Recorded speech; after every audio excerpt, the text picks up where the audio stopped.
Hi, everybody. Welcome to the first book sandwich din of 2021. This week, Jim Hare will be reviewing the book Lincoln on the Verge, 13 Days to Washington by Edward L. Widmer. We're going to be recording this book review, so except for Jim, everybody will be muted and the cameras be off. And we're doing that so that there isn't background noise and distraction. If you have a question at the end, please type it into chat. After the review, I'll read the questions and Jim can respond. So Jim, let's get started. Well,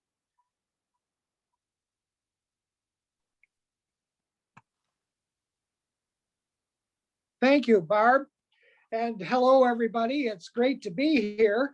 I must say that I was last invited to speak at Book Sandwich Den for Friday the 13th in March 2020.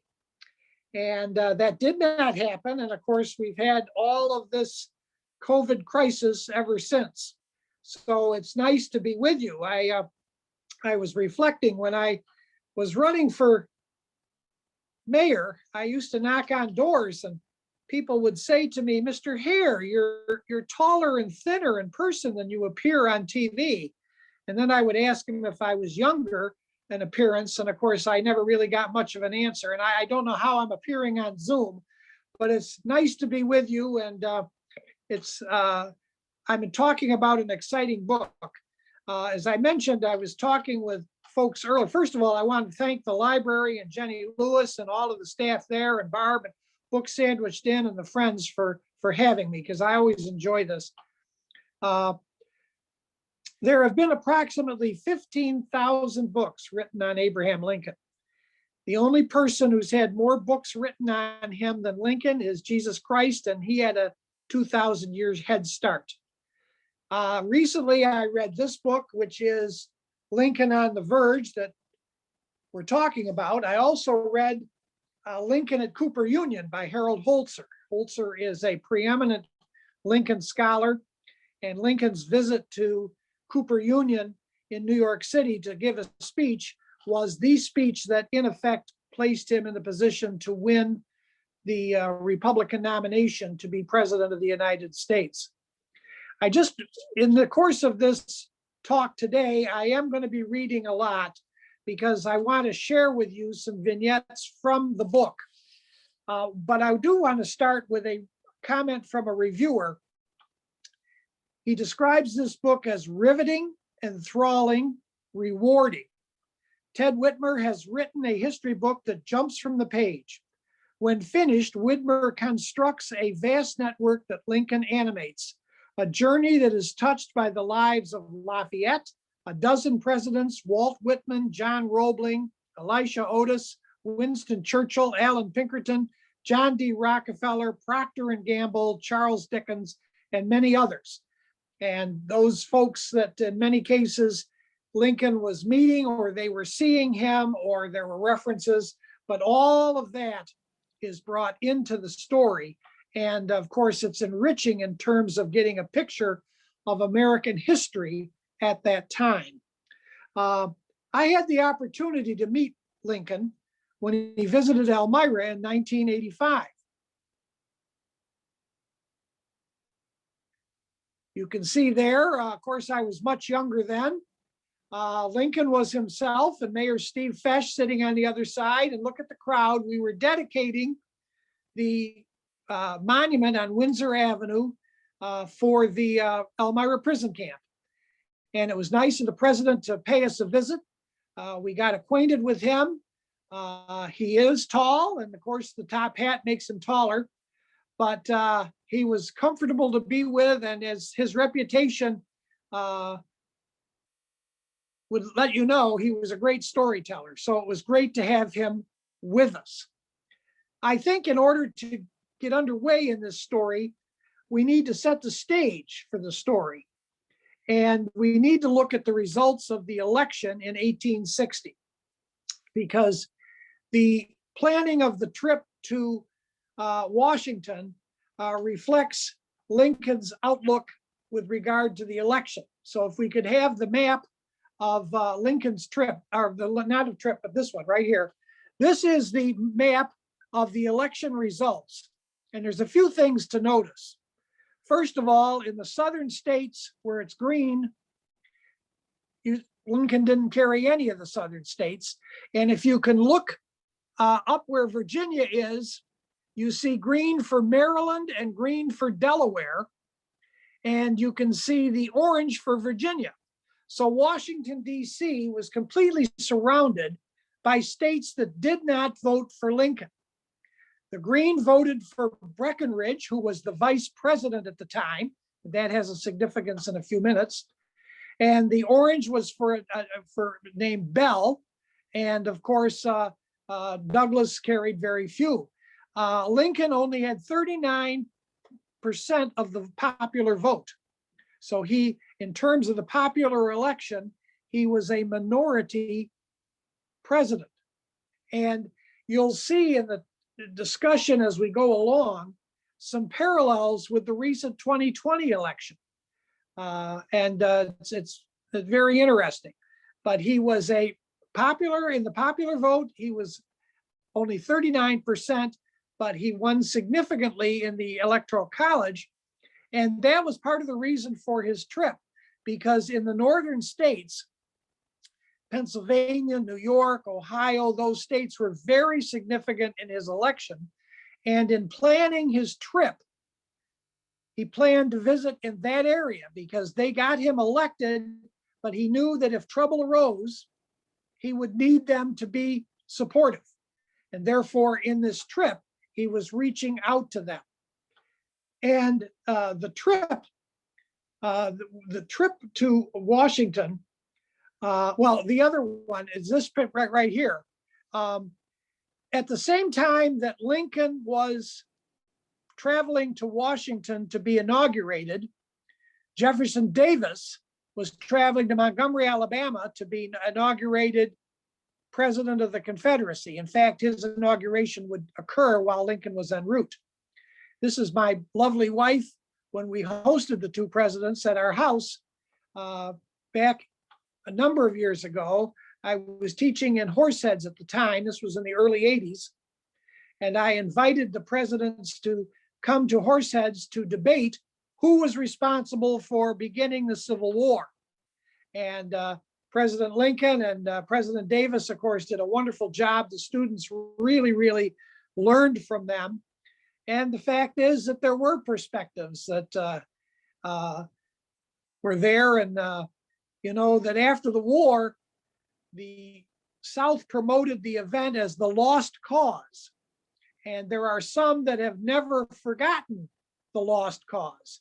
I had the experience back in 1971 when I was getting out of the Army of visiting Jefferson Davis's home in Biloxi, Mississippi. And at that time, there had been a hurricane. And after the hurricane, I visited. And the docent that was there, an elderly lady, when she found out that I was from New York, which at first I was a little anxious about telling her, she was very pleased because it turned out that New Yorkers had contributed the most amount of money for the restoration of Jefferson Davis's home in Biloxi. And but as she got talking, she got more and more heated and agitated, and then all of a sudden planted both her feet and raised her right arm and said, "I'm the granddaughter of a Confederate soldier and I'm proud of it." She had not given up the lost cause. The next picture is Lincoln's trip by rail. This is a trip, Lincoln's trip took 13 days. He would travel 1,900 miles and he would change trains 18 times on 18 different trains. It's hard for us to imagine, but at that time, the gauge of trains, the tracks were different widths in different states, and some trains couldn't travel on certain tracks and so on. And so he changed trains 18 times. He left on February 11th. He visited places. He was greeted by tens of thousands of people.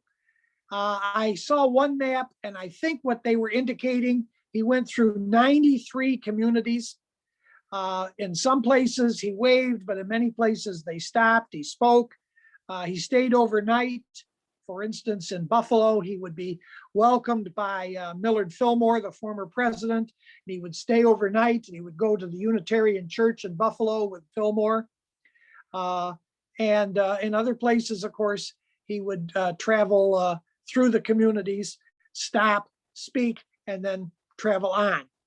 And I thought what I would do is share with you some vignettes from the book. But first of all, when we talk about today, some of the relevant things that we should keep in mind that had similarities back in 1861. The South did not like the North. And here is a quote from the book. For many, the speed of modern life was yet another reason to hate the North. There was too much information coming too quickly from too many people. One Southern editor wrote, "Newspapers and telegraphs have ruined the country." Can you imagine what he would think today about cable news and the Facebook and so on? Also on February 7th, an Irish scientist, John Tyndall, warned that a change in climate would ultimately harm humanity if too many heat-trapping gases formed an atmospheric envelope on the temperature of the planet. So climate change surfaced in 1861. There was a fear, however, as Lincoln was putting together the trip, the fear of a coup d'etat. Quote, another rumor reported in many diaries and letters described an imminent invasion of Washington by militias loyal to the South. As a symbol of democracy, the Capitol was an attractive target. It held nearly the entirety of the government, both chambers of the legislative branch, the judicial branch, and most of the archives. And I want to share with you something that perhaps we never thought of until this past year, and that has to do with the certification of the electoral count.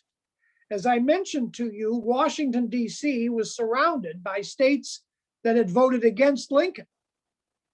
The vice president had been one of the three candidates. There was Lincoln, Douglas, or there was Bell, Breckinridge, and Douglas running against Lincoln. And Breckinridge, who was the vice president, was running as a candidate of the Southern Democratic Party. And he was the man that would oversee, the certification of the electoral vote. And let me just read you a section from the book. One set of records was especially valuable to the conspirators, desperate to make sure that Lincoln's words would never be spoken from the steps of the Capitol. Inside the same building, 2 boxes held the confirmation that Lincoln had, in fact, been elected. And you may remember that in the recent thing, the events that happened on January 6th, they mentioned the boxes, and during the hullabaloo that came about, the insurrection, 2 of the staff members took care and responsibility for the boxes. Otherwise, the insurrectionists might have gotten them. After the election, each state had tabulated its votes and prepared formal certificates, which they sent dutifully to the Washington. Remarkably, they were routed to the office of Vice President John Breckinridge, the president of the Senate. He had been the South's candidate in the election, and he was the very person who would gain the most if the boxes were destroyed or stolen or simply misplaced. The Capitol had many secret chambers well suited for the deep storage of idealistic legislation. Even if Southern militias did not surround the Capitol, there was another way Lincoln's election would be turned back, striking for its simplicity. On February 13th, the 2 boxes would be taken from Breckinridge's office, brought into the House chamber where they would be opened and the votes counted. But anything might happen in a city that had effectively ceased to play by any rules. Perhaps the certificates had not been signed and sealed properly, Lincoln's enemies might declare a miscount, throwing the election into the House. So you can see a parallel with history today.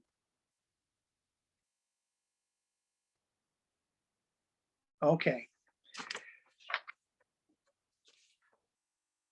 At this point, I want to mention the trip beginning, the departure. And there's a couple of elements that I want to mention here, because the trip started in Springfield, Illinois, which was Lincoln's hometown and the capital of Illinois. And Lincoln had to deal with a number of things on this trip. Of course, he was preparing for going to Washington. He knew he was going to have to speak at many places. He was particularly protective of his inauguration speech, which he had written and prepared and was in a small little bag. I'm going to share a story with you about that. But he also had to deal with Mary. And as some of you know, Mary Todd Lincoln was an unusual woman and difficult to deal with. And prior to him getting on the train to go, she would eventually join him. I want to read you what happened. In the New York Herald, reported tersely that Lincoln, accompanied by his lady and a number of friends, left his hotel at 7:30 a.m. and rode up the Great Western Depot. But in the more detailed writings that his sons edited for publication decades later, Villard conveyed much more information. If his later memories were accurate, Lincoln failed to appear at the crucial moment of departure. As the minutes ticked by, a friend, Herman Kreisman, went to Lincoln's room to see what was causing the delay. When he arrived, he found Lincoln seated in a chair with his head bowed and a look of utmost misery. Mary Todd Lincoln was lying on the floor beside herself. Lincoln explained that she will not let me go until he promised an office for one of her friends, and in the end, he yielded. So Mary, just on the departure, threw a temper tantrum, rolling on the floor, trying to persuade Lincoln to appoint someone that she wanted appointed. And throughout the presidency, Mary Todd Lincoln, of course, would pose some challenges for Abe. Another thing that occurred for Lincoln was, and excuse me if I get a little distracted here trying to sort out my papers, was an assassination attempt.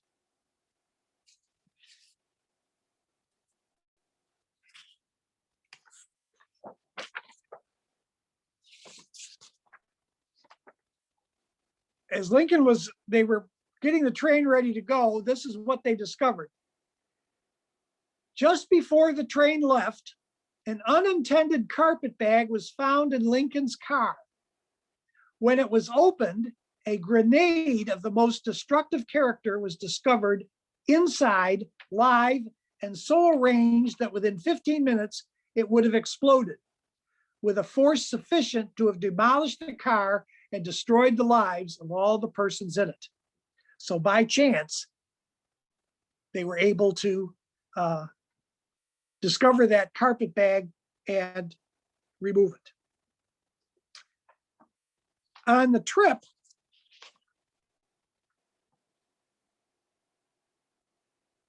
before he left, Lincoln spoke to the crowd at Springfield. I used to show a video at a documentary, I think it was a PBS show at school, and they quoted Lincoln, and let me read you his farewell remarks. I think they are very moving. Very moving. My friends, no one, not in my situation, can appreciate my feeling of sadness at this parting. To this place and the kindness of these people, I owe everything. Here I have been a quarter of a century and have passed from a young to an old man. Here my children have been born and one is buried. I now leave, not knowing when or whether ever I may return, with a task before me greater than that which rested upon Washington. Without the assistance of the divine being, whoever attended him, I cannot succeed. With that assistance, I cannot fail. Trusting in him who can go with me and remain with you and be everywhere for good. Let us confidently hope that all will yet be well. To his care, commending you, as I hope in your prayers you will commend me, I bid you an affectionate farewell. That was Lincoln's farewell comments in Springfield. Lincoln, it's interesting, the civility, the level of discourse and everything in our government today is, much lower than it used to be. Lincoln got himself in trouble on the trip with these remarks.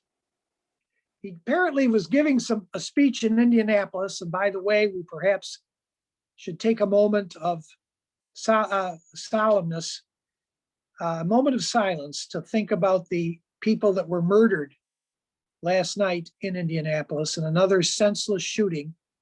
8 people were murdered, just a minute or two. Let's just bow our heads for a minute.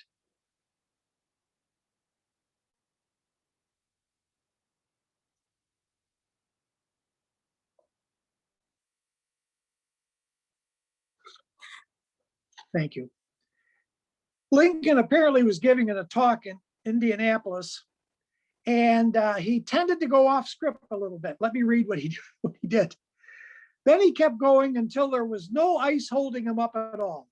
As Lincoln continued to speak off the cuff, he tried to please the crowd and compared the South's loose theory of union to free love rather than legitimate marriage. The crowd laughed long and hard at this coarse witticism. On a day that was already tense enough because of politics, Lincoln had introduced sex into the conversation. That was a topic that had never been broached even remotely by a president or a president-elect, and certainly not in the explosive context of secession. Lincoln's temporary hit came at a price, and many newspapers the next day palpitated with shock at his violation of Victorian sensibilities. To doubters, his brief descent into frontier humor awakened fears that the relatively unknown Westerner was not ready for the presidency. For Lincoln trying to assume the mantle of George Washington, it was a setback he might easily have avoided. So things have changed a great deal, there's no question. Another vignette that I found interesting, as many of you know, and I didn't really have a picture that I should have looked up a picture. Lincoln did not have a beard for a long time. And then a young lady from Western New York wrote him a letter and suggested that he grow a beard, that it might make him look better. And on the train ride, he met this young lady in Westfield, New York. And let me read about the event. At a stage near the station, Lincoln began making his usual remarks. Suddenly, in mid-speech, he departed from his script to ask if a young girl was present. Specifically, a girl who had written to him urging that he grow a beard. This was a thrilling departure from the norm. Grace Bedell was then 12 years old, living with 4 brothers of voting age, in addition to her father. With the hardened instincts of a ward boss, she had written to the candidate in October, promising that she could deliver these 5 votes if Lincoln would oblige her by growing a beard. Remarkably, he did. In response to his question, a boy in the crowd yelled, "There she is, Mr. Lincoln," and pointed to Grace, whose father thereupon brought her close to the train so that the president-elect could thank her. Lincoln stooped to kiss her, and John Hay recounted with a little too much detail, the young girl's peachy cheek must have been tickled with a stiff whisker, for the growth of which she was herself responsible. So that's sort of a neat little story. As Lincoln's train went on, of course, as I mentioned, he was traveling all through Indiana and up through Ohio and into New York. Outside of Schenectady, New York, he had an incident that, again, was very fortunate. Lincoln might have disagreed given his experience just down the line. They were talking about his train ride. This is outside of Schenectady. A few young movers and shakers showing a little much leadership took it upon themselves to fire a celebratory cannon as Lincoln's train approached. The only problem was that they managed to fire it directly into his train, taking out a section of the forward car, shattering 3 windows into atoms, covering passengers with broken glass, and terrifying everyone. So this trip had all sorts of incidences in addition to the huge crowds and the experiences he had at various stations, because remember, there was really no Secret Service, and crowds surged and pulled and everything like that, and getting Lincoln through the crowd could be very, very difficult. I want to share with you the incident I mentioned about Lincoln's inaugural speech.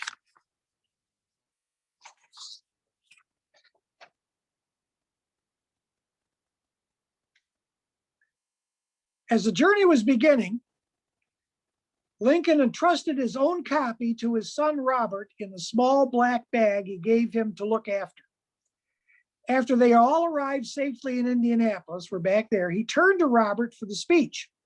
But the 17-year-old was nowhere to be found. He was off with the boys, having the time of his life. According to Nicolay, Lincoln made feverish attempts to find him. Even after his return, Robert replied only with bored and injured virtue to his father's frantic questions about the bag. Then he explained nonchalantly that he had left it with a clerk at the hotel desk. Reading between the lines of the newspapers, there is a distinct possibility that the Prince of Rails, Robert, was drunk. Robert was described as adhering closely to the refreshment saloon, the gayest of the gay. This was a disaster of the first magnitude for an indulgent father seeking to appear as a responsible authority figure. Nicolay evocatively captured the slapstick scene that followed. Horrified at the prospect that his speech might be lost or leaked to the press, Lincoln sprang into action. Normally slow moving, he wasted no time bounding toward the lobby. As Nicolay recounted, a look of stupefaction passed over his face, while visions of that inaugural in all the next morning's newspapers floated through his imagination. In a flash, without a word, Lincoln was out the door and rushed back into the very crowded hallways that he had just escaped, and has made his way toward the hotel office. There, he literally sprang into action, jumping across the hotel desk with one single stride of his long legs. He then fell upon the small mountain of luggage that was stored there, including many black bags that looked exactly like his. With a key, Lincoln opened as many as he could, while bystanders craned their necks and the horrified clerk stood open-mouthed. The first 6 yielded nothing but random articles tumbling out. Then at last, Lincoln found his bag and his speech intact. Nicolay noted dryly that Robert had no more porter's duty during the rest of the trip. So an indulgent father and the importance of the speech. I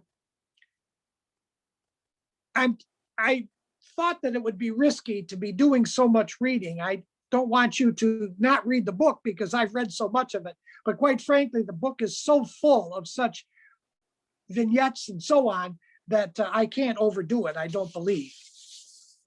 I do want to share, I think, 3 more with you. One, and I'm sharing this one, is because it's lifted up in a number of the book reviews about this book. Walt Whitman's description of Lincoln when he saw Lincoln in New York City. And Whitman brought a forensic attention to the next few seconds.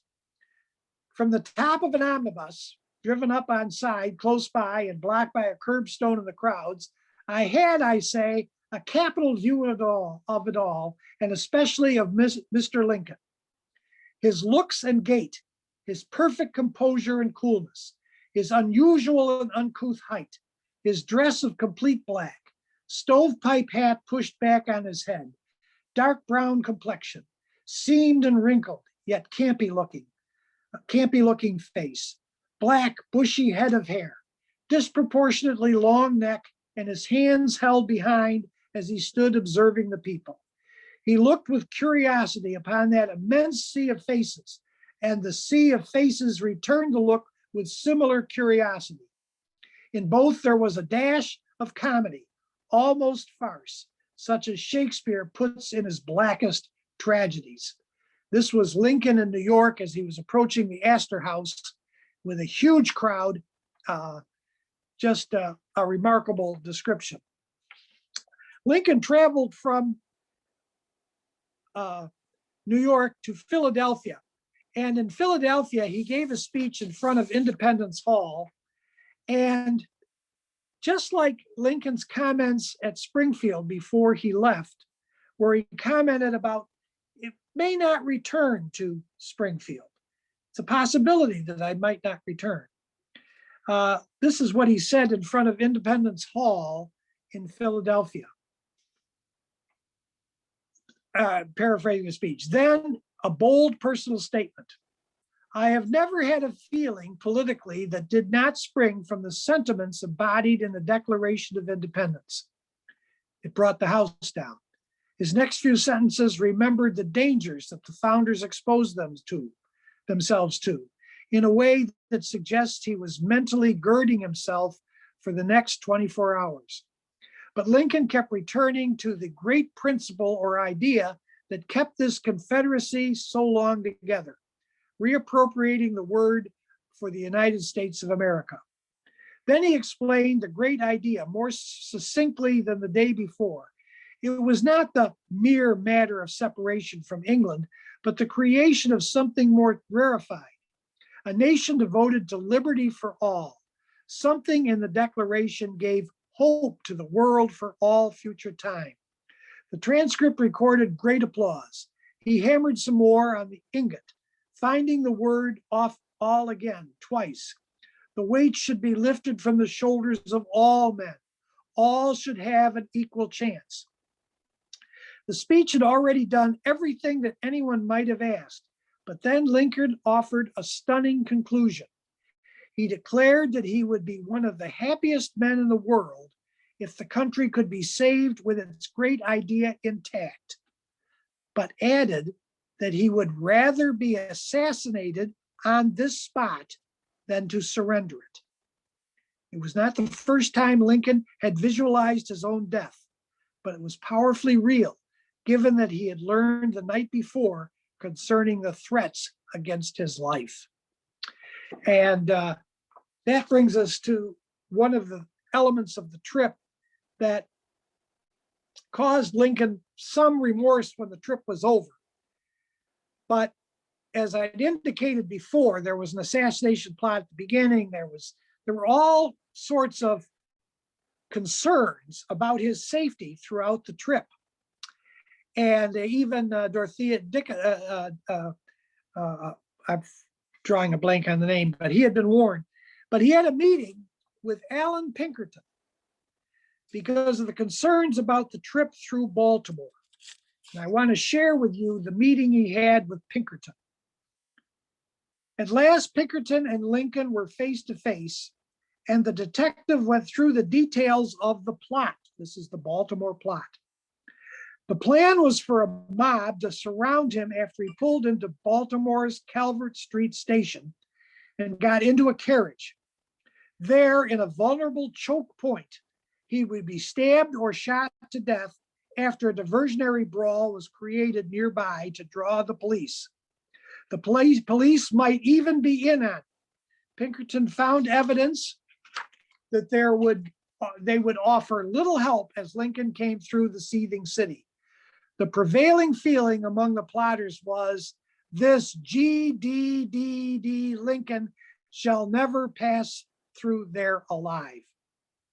The president-elect listened carefully without dramatic emotion. But according to Pinkerton, a shade of sadness fell over his face as he heard this tawdry story so antithetical to the democratic reverie he had just been crafting in his remarks. I could not believe there was a plot to murder me, Lincoln recalled a few years later to an interviewer. Baltimore had been worrying Lincoln's entourage since well before the trip started. 4 years earlier, James Buchanan had been jostled during his own presidential progress through the city. In recent weeks, a steady tide of new warnings had come in Lincoln's mail, in addition to Pinkerton's reports. Now there was a torrent of new questions. Every detail relating to the final thrust into Washington was critically important. As they talked, Pinkerton asked hard questions. For example, did Lincoln really know William Wood, his trip planner? He had to confess that he did not. In a sense, Lincoln's protectors had to guard Lincoln from himself, for his confiding and innocent nature was a danger to the man upon whom the nation's destiny rested. Pinkerton strongly urged Lincoln to leave for Washington that very evening and foil the plotters. Norman Judd, however, counseled caution. To appear afraid would be catastrophic at a time when confidence was so tenuous. Lincoln reassured Judd that he was not afraid of embarrassment. He could take anything that was necessary, but he decided to reject Pinkerton's advice and stay. He had important appearances to make the next morning in Philadelphia and then in Harrisburg. Still, he promised the detective that he would consider an alternative route to the capital after his public schedule was finished the next day. Pinkerton wrote, "I never saw him more collected and firm." And of course, what Lincoln did do was that he put on sort of a disguise. He changed, of course, he couldn't get rid of the beard, but he changed his hat and coat and he rode through in a disguise. And he made it through okay, but needless to say, the papers that were hostile to Lincoln picked up on that and really caused a lot of pain for him. One picture that I want to put up now, I actually overlooked it. And this is the sequence of events that occurred during this trip. This is, and I don't know whether you folks can see it, but I'll read through this. In the course of, we should understand the sequence of events here. On November 4th, 1860, Lincoln was elected president. As I mentioned, he was a minority president. On December 20th, a little over a month later, South Carolina seceded. And by February 7th, 7 states had seceded. So before Lincoln even began his trip to Washington, 7 states had left the Union. On February 9th, 2 days before he begins his trip, Jefferson Davis and Alexander Stephens were elected provisional president and vice president of the Confederacy. On February 11th, Lincoln begins the trip to Washington, D.C. 2 days out from Springfield, the electoral vote is certified. You know, Mike Pence, who I thought was a sycophant to Donald Trump, should be looked positively in American history for standing up and certifying the presidential electoral count in 2020. And Breckinridge deserves that, although later Breckinridge would become an officer in the Confederate Army, a former vice president. On February 18th, while Lincoln is en route, Davis was inaugurated president of the Confederacy. On February 13th, or February 23rd, Lincoln arrives in Washington, D.C. Not long after, on March 4th, Lincoln was inaugurated, and a little over a month later, the Civil War began. So this trip and the sequence of events that were occurring were certainly momentous. We're in challenging times now, but because we believe in the strength of our country, and that as bad as it is now, it wasn't as bad as it was in 1861. Hopefully we'll get through this. I would like to show the last picture, sadly ironic, that little over 4 years after Lincoln's journey to Washington, this is the funeral train route upon his assassination. His trip back to Springfield took 11 days and 1,700 miles, as opposed to the journey to Washington, 13 days, 1,900 miles. The journey back was 11 days, 1,700 miles.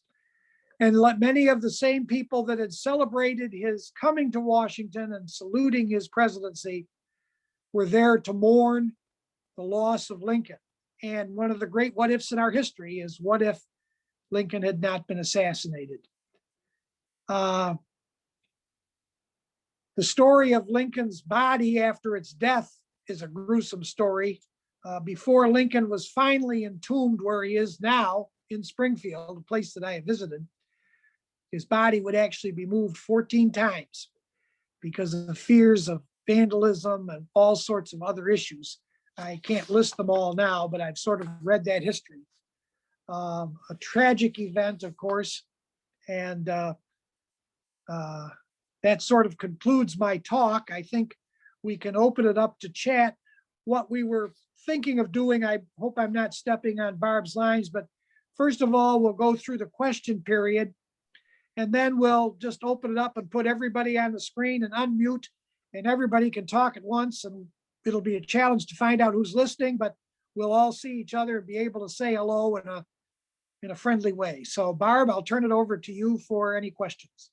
Thank you, Jim. This was so interesting. It sounds like it's a great book. Oh, it's terrific. Thank you so much. Okay, so to be able to ask questions, just enter your questions in chat. And I'll be able to read them. I'll be able to read the questions that you enter on chat.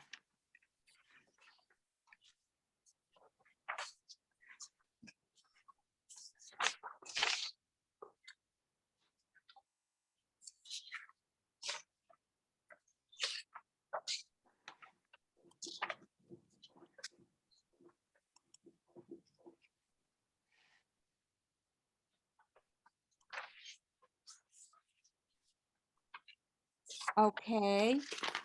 I don't see any questions listed at this Well, point. that's good. It means that I was comprehensive, or else they've dozed off. It was a great review. Thank you, Jim. Thank you. Okay, my pleasure. And I just want to, oh, there's a comment, no question. And this is from Kay Newberry, and she says, fine job, Jim, thank you. Thanks, Kay. And any more comments? We'll wait another couple of minutes.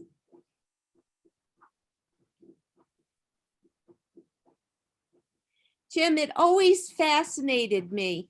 How did Lincoln get prepared for the job of presidency? Well, I think that's a good question, and I'm certainly not a Lincoln scholar, but he was, he was an uneducated man in terms of the formal sense, but he was brilliant. He had served one term in Congress. He had run for the Senate, certainly as a speaker and as a thoughtful person. He understood things. He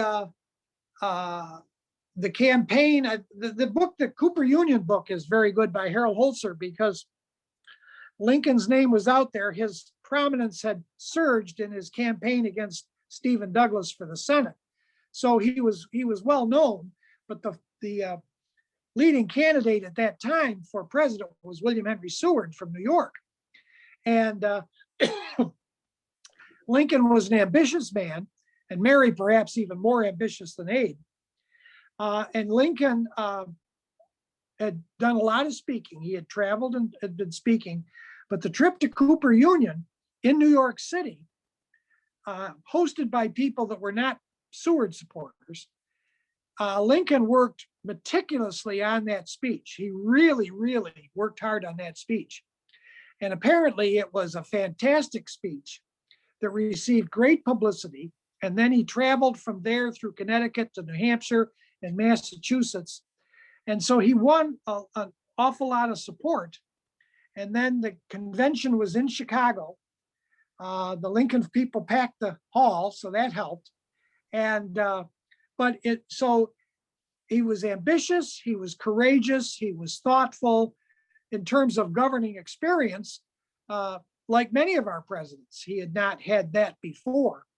But when he put together his cabinet, Doris Kearns Goodwin has written the book about A Team of Rivals, which is another great book to read, because Lincoln Lincoln pulled together very strong people and people that were rivals of his. In fact, Seward, I just read a book about Fort Sumter, and Seward sort of undercut Lincoln a little bit, I think, at Fort Sumter.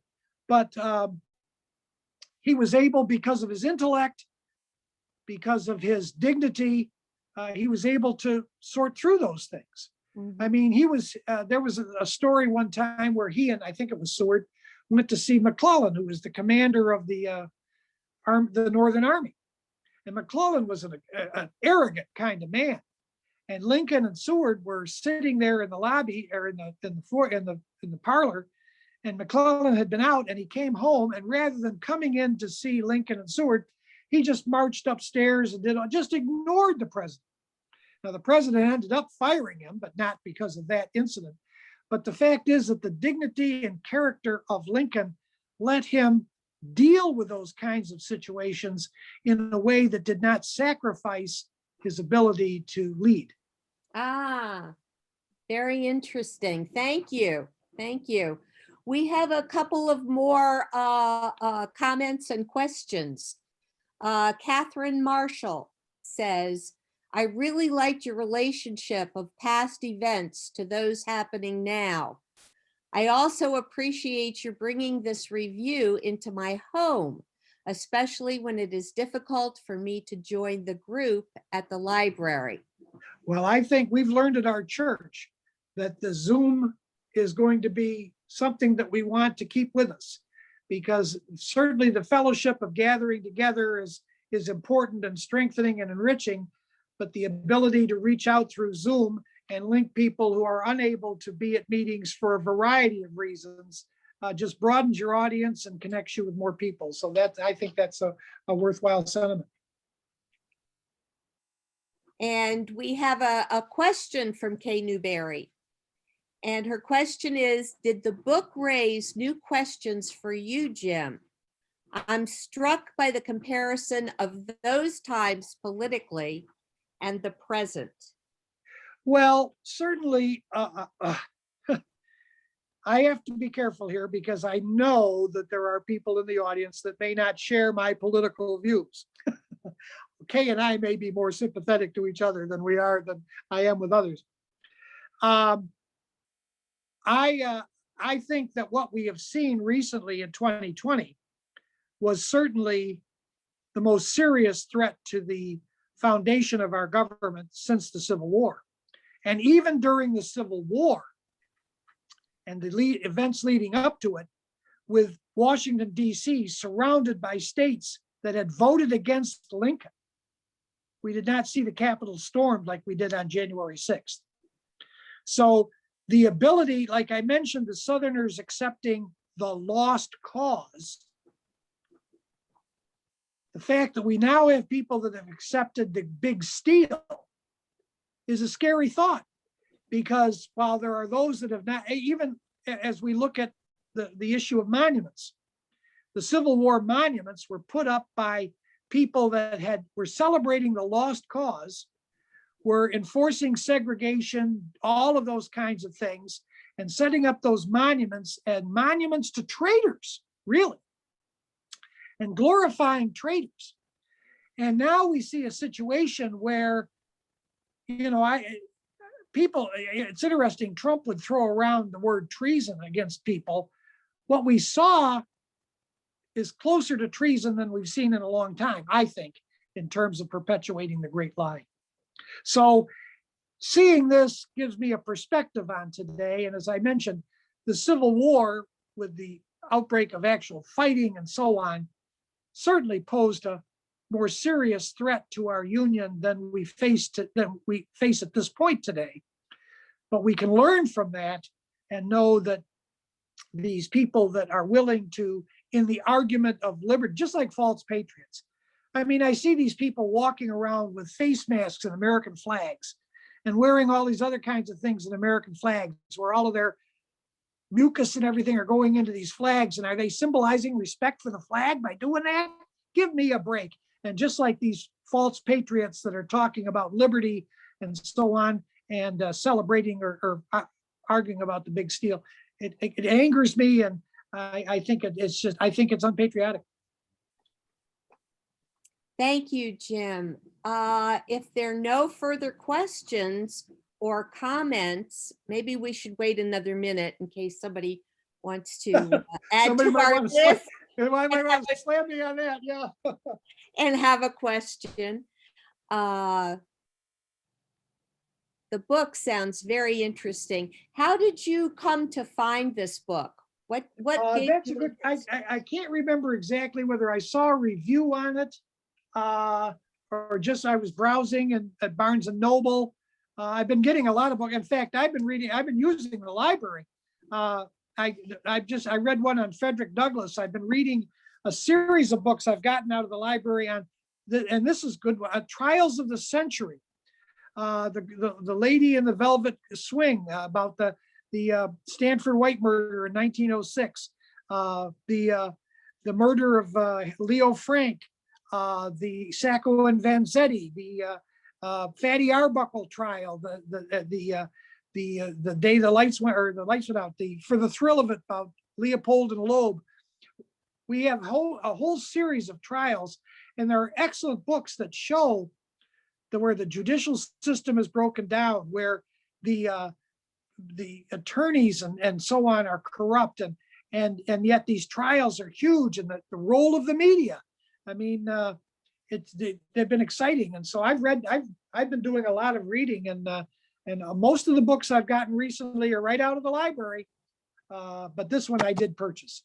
In fact, the book Lincoln at Cooper Union is at the library. And I also think this book, I think I saw this at the new book section at the library the other day.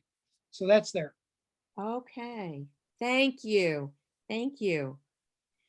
Well, Jim, it's wonderful to have you back and to give such an interesting talk. And Okay. hope to see you again for another book review. Well, I want to plug my friend George Farr. He's up next week. That's right.